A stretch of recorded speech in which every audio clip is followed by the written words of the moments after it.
நமது சொந்தங்கள் அனைவருக்கும் வணக்கம். நம்ம இன்றைக்கி சூப்பராக சுட சுட தக்காளி சாதம் செய்ய போகிறோம். அதுக்காக பெரிய வெங்காயம் 4 வெங்காயத்தை வெட்டி வச்சுருக்கிறோம்.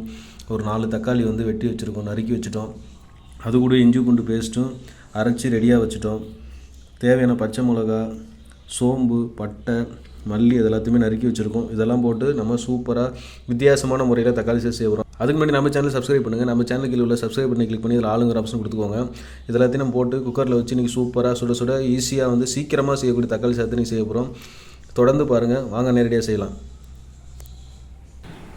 அடுப்பை பற்ற வச்சு நம்ம குக்கரை இப்போ வச்சாச்சு. இப்போ தேவையான அளவுக்கு ரீஃபண்ட் ஆயில் ஊற்ற போகிறோம். சன்ஃப்ளவர் ஆயில் ஊற்றிக்கோங்க.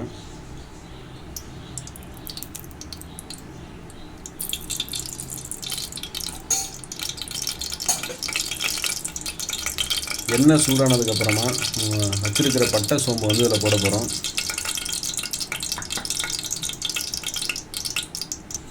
எண்ணெய் சூடாகிடுச்சு, நம்ம வச்சுருக்கிற பட்டையை போட்டுக்கலாம். பட்டை போட்டிங்க நல்லா வாசமாக இருக்கும்.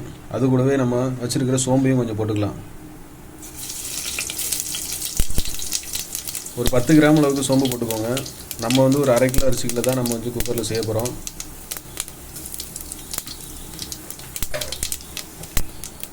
சோம்பு பொன்னிறமாக வந்ததுக்கப்புறம் நம்ம நறுக்கி வச்சுருக்கிற பெரிய வெங்காயத்தில் சேர்த்துக்கலாம்.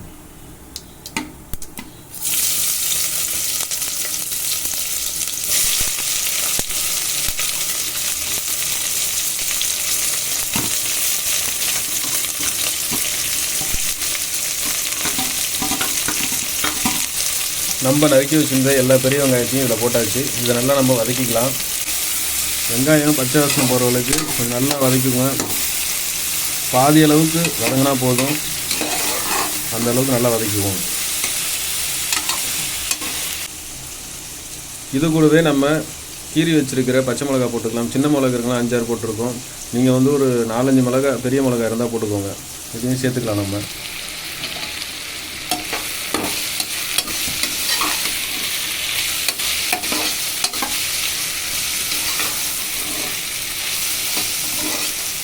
இது கொஞ்சம் வதங்கட்டும். வதங்கினதுக்கப்புறம் நம்ம நறுக்கி வச்சுருக்கிற தக்காளியை சேர்த்துக்கலாம். இது கொஞ்சம் நேரம் வதங்கட்டும். வெங்காயம், பச்சை மிளகா எல்லாமே ஒரு பாதி அளவுக்கு வதங்கிருச்சு. ஃபுல்லாக வதக்கிறாதீங்க, பாதி அளவுக்கு வதங்கிருச்சு. இதோட இஞ்சி பூண்டு பேஸ்ட்டு நம்ம போட்டுக்கலாம். நம்ம அரைச்சி வச்சுருக்க இஞ்சி பூண்டு பேஸ்ட்டு போட்டு இஞ்சி பூண்டு வாசம் போகிற அளவுக்கு கொஞ்சம் நம்ம வதக்கிக்கலாங்க. இஞ்சி பூண்டு பேஸ்ட்டு போட்டதுக்கப்புறம் நல்லா கிண்டி விட்டுகிட்டே இருங்க. இல்லைனா அடி பிடிச்சிடும். அப்படியே விட்டுட்டிங்கன்னா நல்லா கிண்டி விட்டுக்கிட்டே இருங்க. இந்த பச்சை வாசனை போய் நல்லா எல்லாத்தையும் கலக்கிற அளவுக்கு நீங்கள் கிண்டி விட்டுக்கிட்டே இருங்க. இது நல்லா வதங்கட்டும்.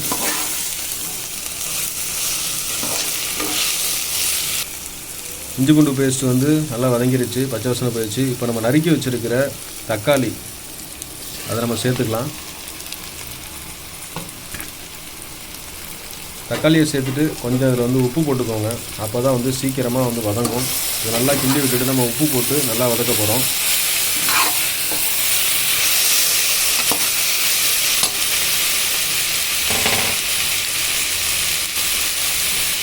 போதுமான அளவுக்கு உங்களுக்கு தேவைக்கு ஏற்ற மாதிரி கல் உப்பு போட்டுக்கோங்க. கல் உப்பு போட்டிங்கன்னா தக்காளி எப்போவுமே சீக்கிரமாக வதங்கிடும். அதுக்காக தான் நம்ம தக்காளி வதக்கிறப்ப எப்போதுமே கல் உப்பு போட்டுக்கிறது நல்லது. சீக்கிரமாக வதங்கிடும். உங்களுக்கு நல்லா போட்டு வதக்கிக்கோங்க. தக்காளி நல்லா வதங்கணும். நம்ம தக்காளி சாதங்கிறதுனால தக்காளி நல்லா வதங்கினா தான் நல்லா டேஸ்ட்டாக வரும் உங்களுக்கு. இது நல்லா வதங்கட்டும். தொடர்ந்து பாருங்கள். இது வதங்கினதுக்கப்புறம் நம்ம மசாலாவை சேர்க்க போகிறோம்.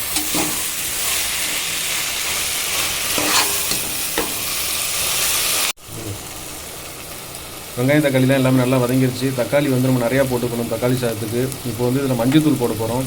அப்போ தான் நல்லா கலராக இருக்கும்.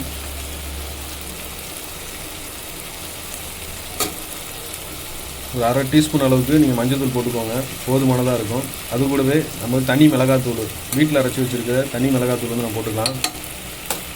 ஒரு கரண்டி போட்டுக்கோங்க. தக்காளி சாதங்கிறதுனால ஒரு கரண்டி போதும். ஏன்னா ஏற்கனவே பச்சை மிளகா நம்ம சேர்த்துருக்கோம். அதனால் ஒரு கரண்டி மிளகாத்தூள் போட்டு இது எல்லாத்தையுமே நல்லா கிண்டி விட்டுக்கோங்க.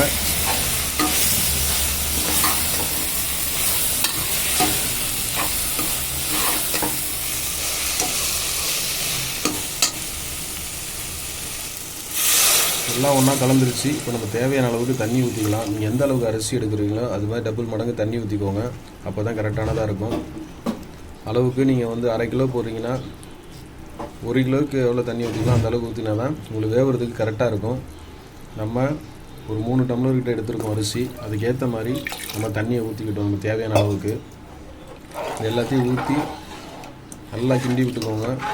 நல்லா கலக்கினதுக்கப்புறமா இது கொதிக்கணும். கொதிக்க வர்றப்போ நம்ம அரிசியை போட்டுக்கலாம்.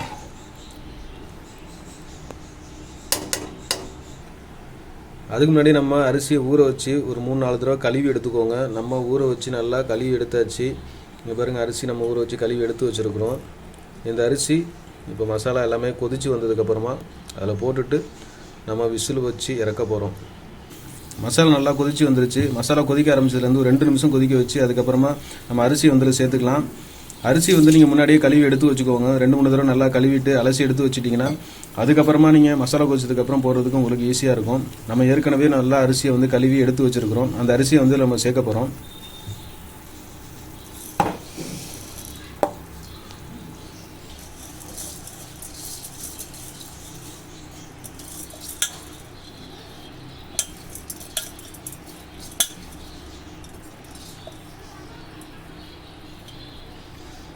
எல்லா அரிசியுமே இதில் போட்டாச்சு.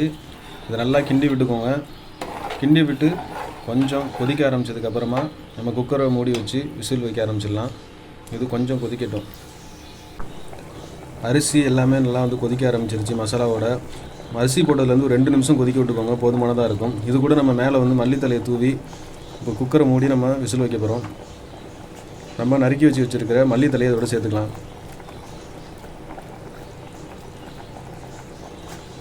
இதோட இப்போ நம்ம மூடிட்டு விசில் வைக்க போகிறோம். இதை மூடிக்கலாம் குக்கரை.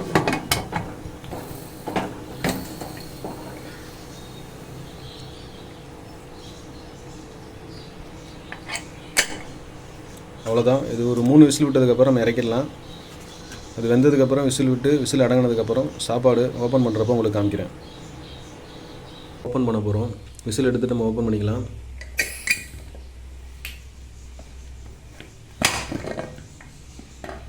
சூப்பராக வெந்து வந்துருக்கு பாருங்கள். வாசமே வேறு லெவலில் இருக்குது. கமகமன் இருக்குது. இது கிண்டி நல்லா திருப்பி விட்டுக்கோங்க.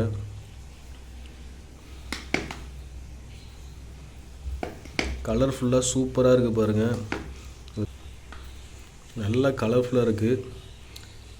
திருப்பி ஓரளவுக்கு கிண்டி விட்டுங்க, பிரட்டி விட்டுக்கோங்க. அப்படியே போதுமானதாக இருக்கும். மசாலாலாம் ஓரளவுக்கு மிக்ஸ் பண்ணுறதுக்கு ஓரளவுக்கு திருப்பி கிண்டி விட்டுக்கிட்டு தான் போதும். சூப்பராக இருக்குது பாருங்கள். சாப்பிட்டு பாருங்கள், வேறு லெவலில் இருக்கும். வாசமே கமகமன் இருக்குது. இது கூட அப்படியே தயிர் வெங்காயத்தை வச்சு சாப்பிட்டோன்னா வேறு லெவலில் இருக்கும். கமகமன்னு வாசமாகவும் நல்லா உதிரியாகவும் இருக்குது பாருங்கள். பொலன்னு இருக்குது பாருங்கள். கொலன்னு ஆகல. தண்ணி அரிசி எல்லாமே கரெக்டான அளவுக்கு வச்சோம்னா சூப்பராக இதே மாதிரி வரும். இதே மாதிரி செய்முறையை நீங்கள் வீட்டில் செஞ்சு பார்த்துட்டு டேஸ்ட் எப்படி இருந்துங்கிறத கமெண்ட் பாக்ஸில் தெரியப்படுத்துங்க. இந்த வீடியோ பிடிச்சிருந்தா லைக் பண்ணுங்கள், ஷேர் பண்ணுங்கள், கமெண்ட் பண்ணுங்கள். நம்ம சேனலை மறக்காமல் சப்ஸ்கிரைப் பண்ணுங்கள். நமது சொந்தங்கள் அனைவருக்கும் நன்றி, வணக்கம்.